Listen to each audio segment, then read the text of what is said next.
திருவண்ணாமலையில் கொள்ளையடிக்கப்பட்ட அந்த ஏடிஎம் பகுதியில் கைரேகை நிபுணர்கள் வந்திருப்பதை பார்க்க முடிகிறது.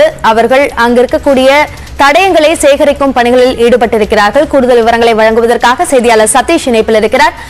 சதீஷ், இப்போ எவ்வளவு அதிகாரிகள் இந்த தடயம் சேகரிப்பு பணிகளில் ஈடுபட்டிருக்கிறார்கள்? எவ்வளவு நேரம் இது நடக்கும்?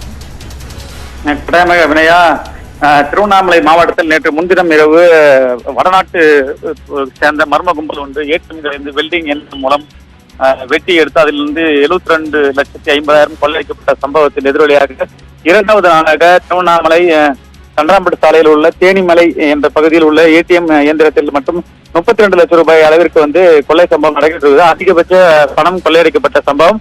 இந்த இயந்திரத்தில் மட்டும்தான் தீ விபத்து ஏற்படாமல் உள்ள ஏடிஎம் இயந்திரமாகும். ஆகவே இங்கு கைரேகை நிபுணர்கள் 5 பேர் கொண்ட நிபுணர் குழு இதுல ஏதாவது அந்த கண்ணாடி டோர் மற்றும் இயந்திரங்கள் ஏதாவது கைரேகைகள் பதிவு செய்யப்பட்டுள்ளதா என்று நேற்று இரவும் அவர்கள் கைரேகைகள் ஆய்வு செய்தனர்.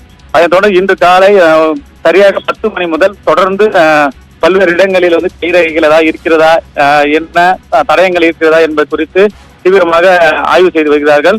கிட்டத்தட்ட 1 மணி நேரத்திற்கு மேலாக இந்த ஆய்வானது நடைபெறும் என்று சிறப்பு ஆய்வு குழுவினர் தெரிவித்துள்ளனர்.